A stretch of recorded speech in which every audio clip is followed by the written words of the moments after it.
Hello दोस्तों, इस video में daily GK GS test number 23 को डिस्कस करने वाला है। इस वीडियो में हम लोग टेस्ट नंबर 23 को डिस्कस करने वाला है। इससे पहले हम लोगों ने 1 से लेकर 22 तक का टेस्ट का डिस्कशन ऑलरेडी करा दिए गए हैं। उस टेस्ट को अगर आप नहीं लगाए हैं तो फटाफट जाकर वो टेस्ट को लगा लीजिए। सभी टेस्ट आप लोग का प्लेलिस्ट बना दिया गया है, लिंक डिस्क्रिप्शन बॉक्स में मिल जाएगा या फिर चैनल से जाकर भी लगा सकते हैं। ये सभी टेस्ट काफ़ी इंपॉर्टेंट है। जितने भी एग्ज़ाम आने वाला है सभी एग्ज़ाम के लिए काफ़ी इंपॉर्टेंट ये टेस्ट रहने वाला है। तो कंप्लीट टेस्ट को लगा लीजिएगा। चलिए हम लोग क्वेश्चन देखते हैं इसमें। इससे पहले अगर आप चैनल पर नए होंगे तो चैनल को सब्सक्राइब करके बेल आइकन प्रेस कर लीजिएगा ताकि आने वाले अगले टेस्ट का नोटिफिकेशन आपके पास जल्द से जल्द पहुँच सके। तो चलिए हम लोग क्वेश्चन की ओर बढ़ते हैं। ये सभी क्वेश्चन जितने भी एग्ज़ाम आने वाले हैं सभी एग्ज़ाम में पूछ सकता है। तो कंप्लीट सेट को लगाइए और पीछे जितने भी सेट कराए हैं सभी सेट को कर लीजिएगा। इसमें देखिए पहला क्वेश्चन क्या कह रहा है कि निम्नलिखित में से कहाँ विश्व का सबसे बड़ा प्रमाणित तेल भंडार स्थित है। बताइए कहाँ स्थित है। तो यह स्थित है, ध्यान रखिएगा, यह स्थित है वेनेजुएला में। वेनेजुएला यानी दक्षिण अमेरिका। इसका correct answer option number A हो जाएगा। क्या हो जाएगा? Option number A. चलिए नेक्स्ट क्वेश्चन देखिए, स्टेटमेंट वाला क्वेश्चन क्या कह रहा है कि निम्नलिखित कथनों पर विचार कीजिए और इसमें बताना है कौन सही है। पहला पॉइंट है, इसमें कह रहा है कि सागरों से ऊपर लगभग 30 डिग्री से 35 डिग्री उत्तर और दक्षिण अक्षांश पर विद्यमान दो कटिबंधों में से प्रत्येक हार्स अक्षांश कहलाता है। बताइए सही है कि नहीं। तो बिल्कुल सही है ये। उसके बाद नेक्स्ट है कि हार्स अक्षांश निम्न दाब कटिबंध है। ये गलत हो जाएगा, यानी इसमें पहला ही सही है, केवल ऑप्शन नंबर ए हो जाएगा। क्या हो जाएगा? Option number A. केवल पहला पॉइंट सही है। इसका करेक्ट आंसर क्या हो जाएगा? ए। चलिए नेक्स्ट क्वेश्चन देखिए। क्वेश्चन है कि पौनों का मौसमी उत्क्रमण किसका प्रारूपी अभिलक्षण है। बताइए किसका प्रारूपी अभिलक्षण है। तो यह है मानसून जलवायु का। किसका है? मानसून जलवायु। करेक्ट आंसर इसका सी हो जाएगा। नेक्स्ट है कि निम्नलिखित पारिस्थितिक वर्गीकरणों पर विचार कीजिए और इसमें बताना है कि पारिस्थितिकी वर्गीकरण के धवलता परिणाम का घटते क्रम में बताना है। इसमें घटते क्रम में बताइए, घटते क्रम में इसमें कौन कौन हो जाएंगे। ये हो जाएगा, सबसे पहले आ जाएगा, चौथा हो जाएगा टुंड्रा। उसके बाद हो जाएगा, उसके बाद 1 नंबर हो जाएगा टेगा। उसके बाद हो जाएगा उष्णकटिबंधीय सदापर्णी और उसके बाद हो जाएगा उष्णकटिबंधीय पर्णपाती। ऑप्शन नंबर इसका बी हो जाएगा। इसको आप लोग को घटते क्रम में सजाना था। चलिए नेक्स्ट क्वेश्चन देखिए। क्वेश्चन है कि मानसून शब्द की उत्पत्ति हुई। मानसून शब्द की उत्पत्ति कहाँ से हुई थी। तो यह हुई थी अरबी भाषा में। किसमें हुई थी? अरबी भाषा में। इसका राइट आंसर ए हो जाएगा। विश्व की मानसून की सर्वप्रथम व्याख्या किसने किया था? हिप्पोकस ने किया था। किसने? हिप्पोकस। ध्यान रखिएगा। और भारतीय मानसून की व्याख्या अल मसूदी ने किया था। और ये दोनों क्या थे? अरबी थे। ध्यान रखिएगा। चलिए नेक्स्ट क्वेश्चन देखिए। क्वेश्चन है कि निम्न में से कौन सा एक सही सुमेलित है। इसमें बताना है कौन एक सही है। एक कोई सही होगा, बाकी सभी गलत होगा। तो इसी में देखना है कौन सही है। असम, असम में गेहूं, ये गलत हो जाएगा। उत्तर प्रदेश जूट, ये भी गलत हो जाएगा। केरल रबड़, केरल रबड़ के लिए प्रसिद्ध है, बिल्कुल सही है। और गुजरात चाय के लिए नहीं है, ये गलत हो जाएगा। इसका करेक्ट आंसर सी हो जाएगा। क्या हो जाएगा? सी। चलिए नेक्स्ट देखिए, कूट वाला क्वेश्चन आ गया। कह रहा है कि सूची 1 को सूची 2 के साथ सुमेलित कीजिए और सही उत्तर के साथ इसको मिलान करना है। पहला इसमें क्या कह रहा है कि गुरु महिसानी ये किससे संबंधित है? यह संबंधित है। ध्यान रखिएगा। इसका राइट आंसर आप लोग कमेंट कीजिए तो क्या होगा इसका। इसका आंसर आप लोग कमेंट कीजिए। नेक्स्ट हम लोग देखते हैं कि यूरिया का कार्बेमाइड का सूत्र है। यूरिया का कार्बेमाइड का सूत्र क्या है? इसमें सूत्र पूछ रहा है। इसमें सूत्र हो जाएगा CuNH2 का होल 2। ऑप्शन नंबर बी हो जाएगा। यही इसका सूत्र है। ऑप्शन नंबर बी हो जाएगा इसका करेक्ट आंसर। नेक्स्ट है कि किसी लोलक में 1/t² कितना होता है। इसका मान ही पूछ दिया है तो मान इसका होता है, ध्यान रखिएगा, मान इसका क्या होता है। इसका भी आप लोग आंसर कमेंट कीजिए। तो 9 नंबर का आंसर क्या होगा आप लोग कमेंट कीजिए। चलिए नेक्स्ट क्वेश्चन देखते हैं।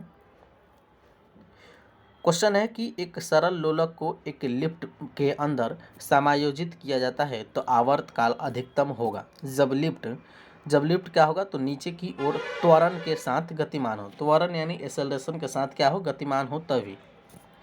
इसका राइट आंसर सी हो जाएगा। क्या हो जाएगा, सी। चलिए अगला क्वेश्चन देखिए।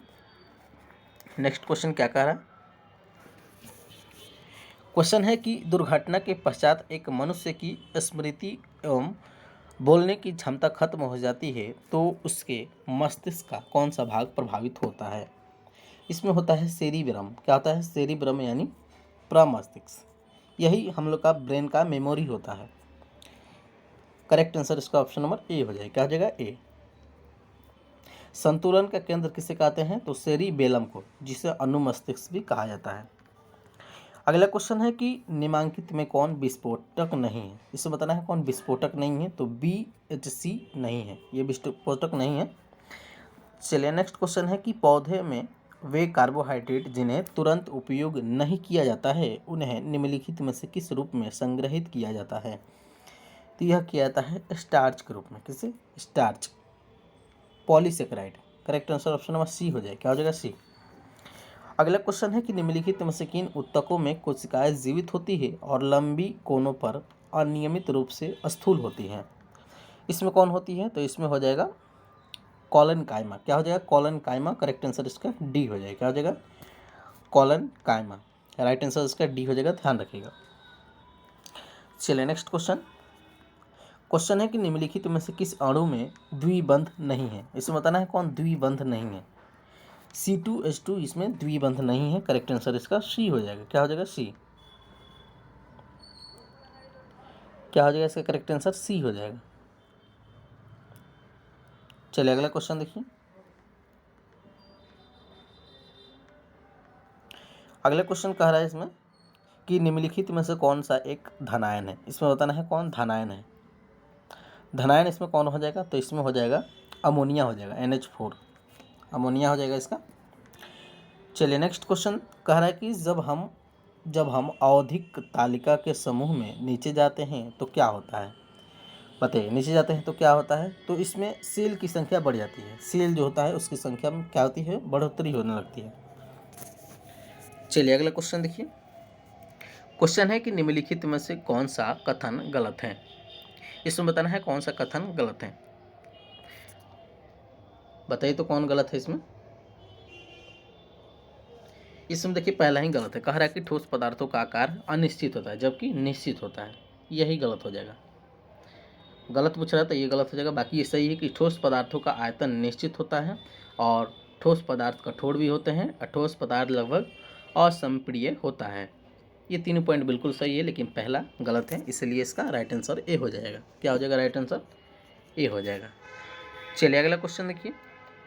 क्वेश्चन है कि पानी से भरे एक गिलास में रखा गया नींबू गिलास की बगल से देखने पर इसके वास्तविक आकार से बड़ा प्रतीत होता है। इसका कारण क्या है, तो इसका कारण यही है कि प्रकाश का परावर्तन। प्रकाश का परावर्तन में अगर पानी में कुछ भी रखा जाता है तो हल्का टेढ़ा प्रतीत होता है या बड़ा भी दिखता है, इसलिए ऐसा होता है। चलिए अगला क्वेश्चन है कि मानव में भोजन और हवा के लिए सामान्य मार्ग क्या है। सामान्य मार्ग है ग्रसनी। क्या है, ग्रसनी। करेक्ट आंसर डी हो जाएगा। क्या हो जाएगा, करेक्ट आंसर डी। चलिए नेक्स्ट क्वेश्चन देखिए क्या कह रहा है कि एक खोखला गोला जिसमें पारा भरा है एक तार से लटकाकर एक सरल लोलक बनाया गया है। यदि थोड़ा पारा निकाल दिया जाए तो लोलक का आवर्तकाल पर क्या प्रभाव पड़ेगा। तो लोलक का आवर्तकाल क्या होगा, वो भी बढ़ जाएगा। क्या हो जाएगा, बढ़ जाएगा, बढ़ेगा। करेक्ट आंसर ए हो जाएगा। अगला क्वेश्चन है कि निम्नलिखित में से किसने असहयोग आंदोलन को समर्थन दिया और परंतु इसके परिणाम नहीं देख सके। किसने, तो यह थे बाल गंगाधर तिलक। कौन थे, बाल गंगाधर तिलक। ध्यान रखिएगा, इसका करेक्ट आंसर ए हो जाएगा, बाल गंगाधर तिलक। और असहयोग आंदोलन कब हुआ था, तो 1 अगस्त 1920। याद रखिएगा डेट। मोतीलाल नेहरू ने नेहरू रिपोर्ट दिया था जो कि 1928 में कलकत्ता में दिया था। चलिए अगला क्वेश्चन देखिए। क्वेश्चन है कि किस क्षेत्र में राहुल संकृत्यान 1920 के असहयोग आंदोलन में सक्रिय थे। तो इसमें छपरा में। कहाँ पर, छपरा में। करेक्ट आंसर ए हो जाएगा। अगला क्वेश्चन है कि निम्नलिखित में से कौन चौरी चौरा कांड की वास्तविक तिथि है। इसमें देखिए डेट ही पूछ देगा। चौरी चौरा कांड यह हो जाएगा 4 फरवरी 1922, ये वास्तविक तिथि यही है। करेक्ट आंसर बी हो जाएगा। क्या हो जाएगा? बी। चलिए नेक्स्ट क्वेश्चन देखिए। यहाँ से क्वेश्चन और भी पूछ सकता है कि स्वराज पार्टी का गठन जो कि 1923 में हुआ था इलाहाबाद में, तो क्वेश्चन याद रखिएगा। यहाँ से और भी याद रखिएगा, जैसे कि बेलग्राम अधिवेशन जो कि 1924 में हुआ था। डेट भी पूछ सकता है, याद रखिएगा। चलिए नेक्स्ट क्वेश्चन कह रहा है कि महात्मा गांधी ने असहयोग आंदोलन स्थगित कर दिया क्यों किया? क्योंकि चौरी चौरा कांड में हिंसा ही बढ़ गई थी। चौरी चौरा कांड में हिंसा बढ़ गई थी। डेट कब था? 4 फरवरी 1922। ध्यान रखिएगा। चलिए अगला क्वेश्चन देखिए। कह रहा है कि निम्नलिखित में से कौन सा युग्म सही नहीं है, इसमें बताना है कौन गलत है। कोई एक गलत होगा, इसी को देखना है। पहला कह रहा है कि पुनः जजिया किसने लगाया था, ये तो सही है, फर्रुखसियर ने लगाया था। उसके बाद मछलीपट्टनम पर अधिकार किसका था? फोर्ट विलियम का था, ये भी सही है। उसके बाद नेक्स्ट है कि सती प्रथा निषेध अधिनियम जो कि लॉर्ड विलियम बेंटिक के द्वारा लगाया गया था, ये भी सही है। ये गलत है, कह रहा है कि दासता का अंत मेलकम के द्वारा नहीं किया गया था, ये गलत है, ये गलत हो जाएगा। यह लगाया था एलन बरो के द्वारा, ये गलत हो जाएगा। चलिए नेक्स्ट देखिए। क्वेश्चन है कि भारत के संदर्भ में शासन में पितृसत्तात्मक दृष्टिकोण निम्नलिखित में से किससे प्रायः संबंधित माना जाता है? यह माना जाता है थॉमस मुनरो से। थॉमस मुनरो जो कि यह 1920 में मद्रास के भू राजस्व के लिए थे, टैक्स मिल लाया था, टैक्स का नाम था यह। चलिए नेक्स्ट इसमें क्वेश्चन देखिए। क्वेश्चन है कि निम्नलिखित में से भारत में 19वीं सदी में पड़े किस अकाल को प्रकोप का समुद्र सी ऑफ कैलेमिटी कहा गया है? यह कहा गया है उड़ीसा अकाल, जो कि 1866 से 67 के बीच हुआ था। ध्यान रखिएगा, 13 लाख इसमें मृत्यु हुई थी। चलिए नेक्स्ट क्वेश्चन देखिए। क्वेश्चन है कि निम्नलिखित में से कौन भारत के राष्ट्रपति के निर्वाचन हेतु निर्वाचक गण में सम्मिलित नहीं है? इसमें कौन सम्मिलित नहीं है? इसमें देखिए लोकसभा के निर्वाचन सदस्य ये सम्मिलित नहीं है। उसके बाद ये भी सम्मिलित नहीं है, राज्यसभा के निर्वाचन सदस्य। उसके बाद राज्यों की निदान सभाओं की निर्वाचित सदस्य ये भी नहीं है, जबकि ये है राज्यों के विधान परिषद के निर्वाचित सदस्य। करेक्ट आंसर इसका डी हो जाएगा। क्या हो जाएगा? डी। चलिए अगला क्वेश्चन है कि भारतीय संविधान के अंतर्गत आपातकाल घोषित करने की शक्ति निम्न में से किसे प्रदान की गई है? यह प्रदान की गई है राष्ट्रपति को। किसे? राष्ट्रपति को। ध्यान रखिएगा। आपातकाल किस आर्टिकल में है? तो यह आर्टिकल नंबर 352 में है, ध्यान रखिएगा। चलिए अगला क्वेश्चन है कि भारतीय संसद में निम्नलिखित में से कौन शामिल है? भारतीय संसद में निम्नलिखित में से कौन शामिल है? तो शामिल है राष्ट्रपति एवं दोनों सदन। करेक्ट आंसर इसका डी हो जाएगा। क्या हो जाएगा? डी। अगला क्वेश्चन है कि यदि संसद के दोनों सदनों में से किसी सदन का सदस्य सदन की अनुमति के बिना उसकी सभी बैठकों में एक निश्चित अवधि से अधिक के लिए अनुपस्थित है तो सदन उसकी सीट को रिक्त घोषित कर सकता है। यदि अवधि कितने दिनों के लिए हो? यदि वह 60 दिनों के अंदर हो तब। इसका correct answer option number A हो जाएगा। क्या हो जाएगा? ए। चलिए अगला क्वेश्चन है कि भारत की संसद किसे या किनके द्वारा मंत्रिपरिषद के कृत्यों के ऊपर नियंत्रण रखती है? तो यह रखती है, ध्यान रखिएगा, स्थगन प्रस्ताव पर और एक प्रश्नकाल पर और एक और है, ये तीनों पर रखती है अनुपूरक काल पर। करेक्ट आंसर डी हो जाएगा। क्या हो जाएगा? डी। ध्यान रखिएगा। चलिए नेक्स्ट क्वेश्चन देखिए।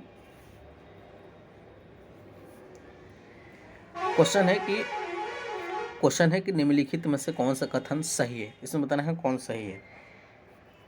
सही देखेंगे तो इसका करेक्ट आंसर बी हो जाएगा कि धन विधेयक लोकसभा में प्रस्तुत होता है। कहाँ प्रस्तुत होता है? लोकसभा में, ध्यान रखिएगा। चलिए अगला क्वेश्चन है कि लोकसभा अध्यक्ष यानी स्पीकर अपने कास्टिंग वोट का प्रयोग केवल करते हैं, यह केवल करते हैं तब जब वोट बराबर होने के नाते टाई हो जाए तब। करेक्ट आंसर डी हो जाएगा। क्या हो जाएगा? डी। चलिए नेक्स्ट क्वेश्चन देखिए। नेक्स्ट क्वेश्चन क्या कह रहा है?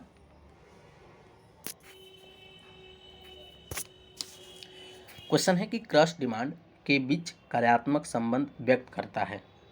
यह व्यक्त करता है कि वस्तुओं की मांग एवं आपूर्ति के संबंध में, वस्तु के मांग एवं आपूर्ति के संबंध में। करेक्ट आंसर ए हो जाएगा। इसमें क्या होता है? तो प्राइस भी घट जाता है, प्राइस डिमांड इसका बढ़ जाता है। चलिए अगला क्वेश्चन है कि वैयक्तिक प्रयोज्य आय क्या है? वैयक्तिक प्रयोज्य आय क्या है? तो यह है मौद्रिक यानी टेक्स्ट है जिसमें कि वैयक्तिक के आय में से गृहस्थ द्वारा प्रत्यक्ष का भुगतान के घटाने के बराबर होता है। करेक्ट आंसर सी हो जाएगा। क्या हो जाएगा? सी। नेक्स्ट क्वेश्चन है कि किस स्थिति में वस्तु का मूल्य संतुलन निश्चित रूप से बढ़ेगा? तो यह बढ़ेगा आपूर्ति घटने के साथ मांग बढ़ जाए तब। करेक्ट आंसर डी हो जाएगा। क्या हो जाएगा? डी। चलिए अगला क्वेश्चन है कि किसी अर्थव्यवस्था में संतुलन होता है जबकि अभिप्रेत निवेश और अभिप्रेत बचत बराबर हो तब। करेक्ट आंसर इसका सी हो जाएगा। क्या हो जाएगा? सी। चलिए नेक्स्ट क्वेश्चन कह रहा है कि आय के बढ़ने के साथ वस्तु की मांग बढ़ती है तो उस वस्तु को कहा जाता है, उस वस्तु को कहते हैं उच्चतर वस्तु। क्या कहते हैं? उच्चतर वस्तु कहा जाता है। करेक्ट आंसर ए हो जाएगा। अगला क्वेश्चन है कि भारतीय सेना क्या है? कि भारतीय सेना पहला संयुक्त सेना अभ्यास सदा तनसीक किसके साथ प्रारंभ किया है? किसके साथ प्रारंभ करेगी? तो यह करेगी सऊदी अरब के साथ। नेक्स्ट है कि बीटिंग द रिट्रीट प्रत्येक वर्ष किस स्थान पर आयोजित की जाती है? यह आयोजित की जाती है विजय चौक, जो कि नई दिल्ली में है। नेक्स्ट है कि टाटा ने भारत की पहली प्राइवेट हेलीकॉप्टर असेंबली लाइन स्थापित करने के लिए किसके साथ समझौता किया है? यह समझौता किया है एयरबस के साथ। करेक्ट आंसर इसका डी हो जाएगा। क्या हो जाएगा? डी। चलिए अगला क्वेश्चन देखिए। क्वेश्चन है कि सांबर महोत्सव कहाँ आयोजित किया जाता है? सांबर महोत्सव कहाँ आयोजित किया जाता है? राजस्थान में। कहाँ? राजस्थान में। चलिए नेक्स्ट है कि हाल ही में किस देश में पहली बार नाइट्रोजन गैस से सजाए मौत दी गई है? यह दी गई है अमेरिका में। कहाँ? अमेरिका में। चलिए नेक्स्ट है कि हाल ही में ATP डबल्स रैंकिंग में विश्व नंबर 1 स्थान पर पहुंचने वाले सबसे उग्रदराज व्यक्ति कौन है? इसमें कौन हो जाएगा? इसमें हो जाएगा रोहन बोपन्ना। कौन हो जाएंगे? Rohan Bopanna. Correct answer A हो जाएगा। चलिए अगला क्वेश्चन देखिए। क्वेश्चन है कि वर्ष 2024 में भारत का पहला यूनिकॉर्न बनने वाला स्टार्टअप कौन सा है? इसमें हो जाएगा कुट्रिम। क्या हो जाएगा? कुट्रिम हो जाएगा। नेक्स्ट है कि भारत का पहला रिसर्च IIT सैटेलाइट कैंपस कहाँ का पर स्थापित किया जाएगा? यह स्थापित किया जाएगा उज्जैन में। चलिए अगला क्वेश्चन है कि 69वें फिल्म फेयर अवार्ड में बेस्ट एक्टर का अवार्ड किसे दिया गया है? यह दिया गया है रणबीर कपूर को। किसे दिया गया है? रणबीर कपूर।